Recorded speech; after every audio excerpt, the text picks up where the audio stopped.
Yo, yo, yo, new day, new day. No work today, pre-goated, so I've spent the day watching the rest of Scott Pilgrim. Scott Pilgrim Takes Off, the Netflix show, which I've found out is apparently was very huge before. It's an adaptation of some sort of comic, and then which was made into some sort of movie, and then they only made the takeoff version after that. So now I'm beginning to get a little too invested, and I'm actually thinking of picking up the comics just because I've heard people say they are goated. People say they are even better than the show, and the show is really fucking good. So yeah, but I've only just now finished the actual show, which is really fucking good. It doesn't take itself seriously, yet it takes itself so seriously in the emotional ways, I guess. It has the perfect balance of not being serious whatsoever, and then on the flip side, knowing exactly when to be how serious. It's great. It's pretty good.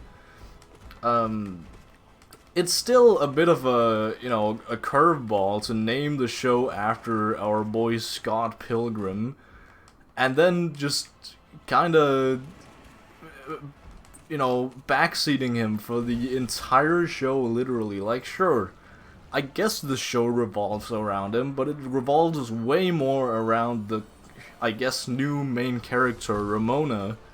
Ramona Flowers, who is, basically all the... Yeah, sure, I guess. All the characters revolve around, she knows everyone, and everyone it's... But, I don't know, it's weird. Okay, so... this is what I love about the show, is that everyone is kind of their own character. Everyone is their own person, which, is questionably rare to see, right? A lot of the time, a character only has, one certain gimmick, and that's kind of it, right? But in this show, even though it's, only 8 episodes... 8 20-minute episodes, it is... everyone develops so much throughout the entire thing. Everybody has some sort of backstory. Everybody, develops and, again, overcomes something. The entire point of the show is basically to overcome something from your past and not really... have that thing define you, I guess. It's great. It's, everybody has their own lives going on, and even though we don't see them for, a whole bunch of the show, they still develop. Even, one of the characters that have just kind of been in the background, but still developed a lot is Knives, who is... she was Scott's 17-year-old girlfriend, which is, already a problem right there, seeing as Scott is canonically 23 years old. That's a bit of a problem right there, but that's meant to show, yeah, Scott is kind of a loser, right? And, that whole thing develops when, when Scott kinda, quote-unquote dies, and Knives has to kind of go, live her life without Scott, and it really changes her. Also, the fact that Ramona comes along and she just gets the reveal, basically... Fuck, I hate Gorb. She basically, just before he, quote-unquote, dies, Knives gets the reveal that Scott is actually beginning to catch feelings for Ramona too, so that's a whole fucking can of worms. And that's essentially a whole thing going on in the background that we don't really get to see, but it's there. It's not... I don't know. I I don't know. That's the thing with the show. There's so much of it I would like to have like expanded more. That's also kind of why I'm already at this point leaning towards picking up the comics, because I know that they are like expanding upon other characters who didn't get much of a, you know, chance to actually shine in this show. Another one of these is what's his name? Gideon Graves. He was the leader of the Seven Evil X's, which is, again, so fucking stupid. Just the entire organization is so fucking stupid, and I love it. I love every single bit of that, like, whole... You know, also the dynamics, because they are very obviously not really... I don't know, okay. I don't know how to explain this. It's not just this, like, not League of Villains, but the Seven Evil X's. Every single character in the show has, like, some sort of relation to each other. Like, it's, like, some sort of, like, old friend group that is, you know, a little too big. So everybody has their, like, individual dynamics and, like, individual, like, history together and, like, how well they match with each other and stuff like that. Which is very much, like, it's very much, you know, not really expanded upon, but it's emphasized by the fact that a lot of these people have dated each other before, and they're still kind of sticking together, like, in the same... Again, I say friend group, but they're not really... They just kind of hang around once in a while. And it's great to see, because it's just... It's, again, this feeling of not really dwelling on the past, not really, you know, still acknowledging the past, because that's, like, on the flip side of, you know, everyone else doing that. We have Ramona, our current main character, now that Scott is gone. And her whole thing is that she has 7 evil exes, you know? That seems like a bit of an issue. But we also see throughout the series, like, you know, that some of the breakups that happened between them were 100% her fault. If not, like, the majority of them. I know that, you know, Gideon Graves, the leader, he's just fucking evil, right? But there is, what's her name, either Roxy or Moxie. She was just kind of left behind by Ramona for seemingly no reason. Like, it's just yet another character flaw, and that's why it's not, like, it's every single character is like this. They all have flaws. That, like, kind of define them, that's kind of in the background, like, they all put on, like, performances, I guess, which is, like, you know, again, they feel like actual people, they feel like they have actual personalities, and that just makes them so much more relatable. It's great. It's awesome. And also, you know, they all have flaws, again. With Ramona, it's, you know, of course we get more focus on Ramona because she's the main character and all that. But she basically just, everything she loves around her, she just kind of runs away from. Which seems like a huge issue, and it very much is. And in her instance, she just needs to learn how to, you know, actually, you know, stay in a relationship, right? Just not, like, again... acknowledge her past and acknowledge that, yeah, she has flaws, and that's kind of, I think that's kind of like the point behind the entire show, is like, acknowledge that you do have flaws, but you're not really defined by them. That's also, like, you can change as a person, and you're allowed to do that, and it's perfectly fine. And that's basically the entire show in a nutshell, and it does it really well. Like, also, it doesn't feel too heavy of a subject to tackle, because it's, again, it's just a part of, you know, being human. Is being flawed, right? But it doesn't focus on this all the time. It's just kind of in the background, a lot of the time, and it's moved to the foreground, and you know, again, when it's needed to, it does a really good job of actually, you know, how do I even explain this? It does it so well, yet I cannot explain it. Granted, I haven't thought a lot about this. This is just a bunch of yapping happening from my current point of view. But you know, people are changing. People are, you know, again, it's just a part of like growing up, developing a personality, I guess. I mean, a lot of the cast are in their like, you know, late teens, early 20s, which is, you know, just makes it even more relatable for a 21-year-old single white guy. You know, it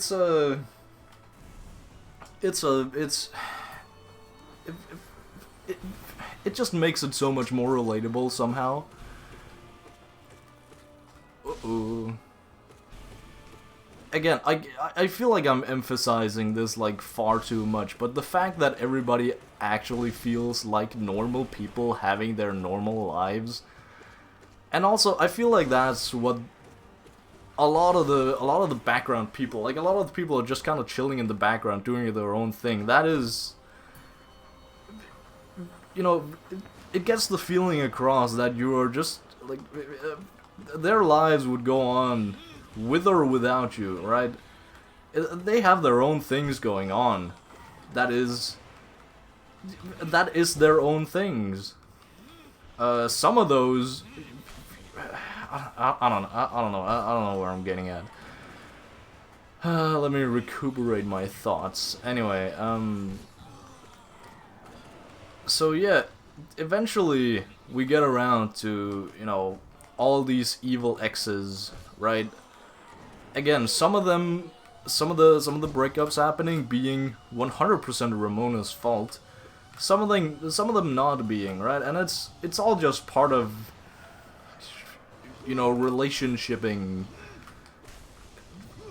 You know, it's just accepting that you're gonna have to take blame for something, right?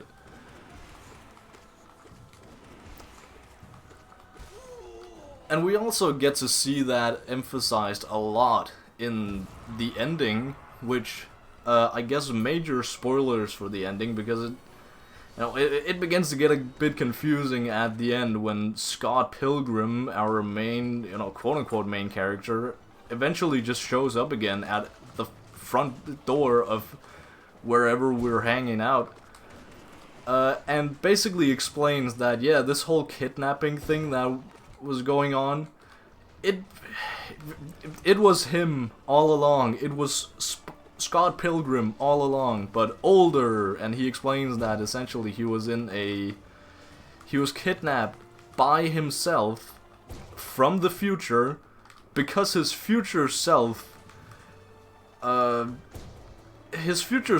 not, I don't know, not divorced from Ramona, but, you know, they were kind of,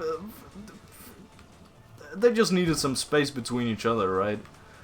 And he could not accept that, older Scott, so he went and fucking built a time machine before he went and talked to Ramona again, which is, you know, just yet another character flaw, in our boy Scott.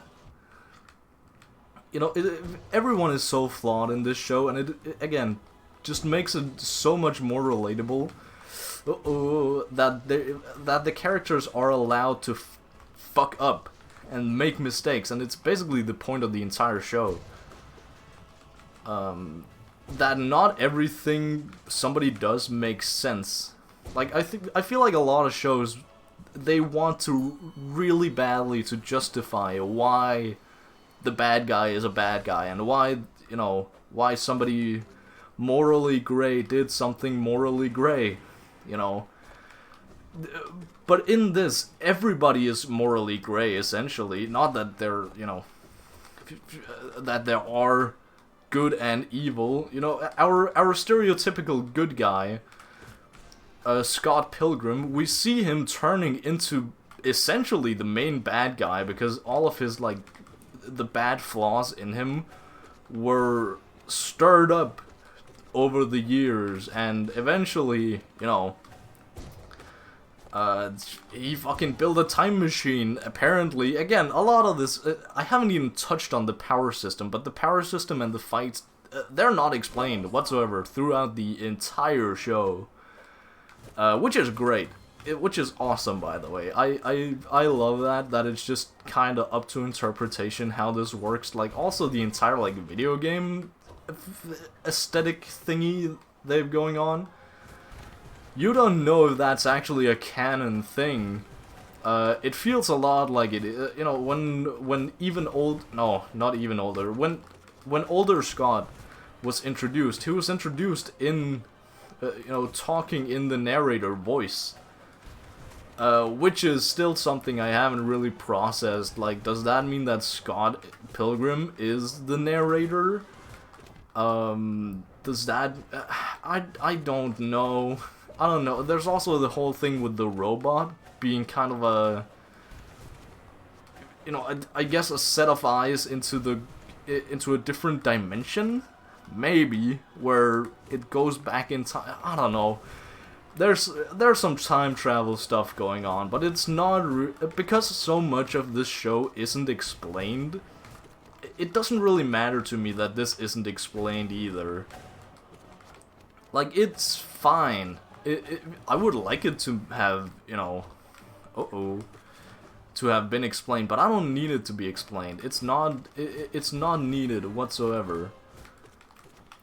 Fuck, I had some other point that I wanted to get to, but I forgot. Anyway. So we get to see all these, you know, there's no good and evil, really. There's just kind of more good guys and more evil guys. You know, for example, our main guy, Scott Pilgrim, becomes the main bad guy. Our main bad guy, Gideon Graves, we see him kind of like not turn into a good guy. He's still a bad guy at the end, right? But he gets like a sort of bad, like sad backstory, and we get to feel, you know, something for him. It's not a lot, but we feel something for him, and it's just it's weird, but it's a good weird, right? Because it's just not something I'm used to. Because, you know, being the cringe weeb anime watcher I am, not a lot of anime has this, like, really strong set of, like, main characters, where every one of them is developing simultaneously, and, I don't know, that also adds a lot of rewatch value, I think. Just, you know, kind of focusing on different people throughout the entire thing. Like, how do they start, how do they end up, and why, and, like, because of who, you know, there's a lot of things to, you know, to look after in terms of these things. And there's also just, again, so many, like, background characters that haven't gotten any time to shine, basically. But they're just kind of having their own lives, and that's, again, I feel like I'm going in circles here, but that's kind of the point. Another one I would like to talk about, but I don't really have much to talk about concerning him, is Matthew Patel, who is the one who defeats, he's one of the 7 Evil Exes, but he defeats the leader, Gideon Graves, in, like, the 2nd episode or something. Like, again, it starts out as a show where, you know, yet another, like, shonen. You have this main good guy, you have this main league of bad guys that, you know, each episode he has to defeat yet another bad guy. You know, bad guy of the episode, and then he's gone, and then the last episode is, like, the big bad secret evil guy who was running the whole show behind the scenes, which I guess kind of was a thing, but not really. It's, I don't know, but, you know, seeing that's also so interesting, like how you know it sets this expectation of this classic show, like the villain of the episode type of show, and like what happens to this evil organization after the main character is gone, like after their motivation is kind of just it's gone. He has been kidnapped. Like, you know, I like the fact that the show doesn't just shove them off, like shove them away. Like, they actually think about, okay, what would happen to these guys if Scott Pilgrim just kind of disappeared into nothingness? You know, if he quote-unquote died. Like, what would happen? What would all these people do? And they would all just kind of go back to their original lives. Like, it's a whole ass thing, right? It's... Man, there are so many moving parts in terms of, like, character development, like, people actually developing. Again, it's realistic, right? That people do change, and you just kind of have to accept that. Uh-oh. So I really like that part about it, that nobody really gets left behind. Like, some people get left in the background, but nobody really gets left behind in terms of, like, we never see them again. No, we see everyone again, and they have, like, they have their own thing going on, and they're, like, intertwining with each other. For example, we see, one of Ramona's friends, I think her name is Julie or something. She basically kinda adopts Gideon Graves after he is beaten the fuck out of by Matthew Patel. And after like a couple episodes, again, we check in on them again to see that yet another one of the exes, Luke something, has also, you know, decided to give Gideon a call. Gideon, again, after his downfall by the hands of Matthew Patel, he is down in the fucking dumps. We get to see like the real him, who is just kind of a loser. I gotta be honest. He just, you know, sits in his messy room. I felt a little betrayed because he was just sitting on his couch watching anime and like with mess fucking everywhere, and it really took me off guard because I was laying there in the exact same position as him, watching cartoons on my television, not having cleaned from the shenanigans of last night. So it was a real fucking mess. So I felt really, I felt pointed out. But again, it's this thing that makes it so realistic that, yeah, people have ups, people have downs. Like, everything, I don't know, it's all the, like, subtle nuances in between all of these things that, like, everything is so realistic. And I don't know how else to really explain it other than giving you examples, I guess. Oh shit, holy fuck, I made it all the way to Collector on a pretty good time just by staying autopilot. Should I actually try to... Yeah, I guess I should try. Oh well. Anyway, everything is so well intertwined, and everybody, you know... Again, I don't know how else to explain this. It feels like some sort of, like, big old friend group that has, like, its own little, like... own little friend groups in it, right? And it's just a whole fucking thing, and people have the weirdest, like, team-ups. Not real team-ups, but just, like, you know, talking to each other in, like, no matter, like, which episode we see them in. The one I would have liked to see much more of is Roxy. Because she felt so interesting in terms of, like, just... It never really felt like she got over Ramona just dumping her and moving on. And you know, it was a really cool moment in, I think, episode like 3 or something, when whew, I'm not doing well. I'm not doing well. Holy fuck, can you do your signature move? Oh my god, what is this fight? Holy.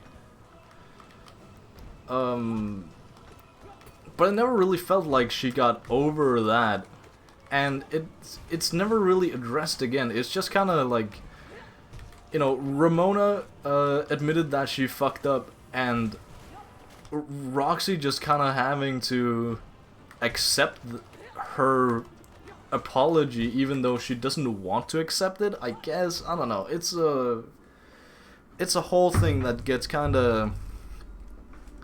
It's an awesome episode, but it doesn't really get developed all that much towards, like...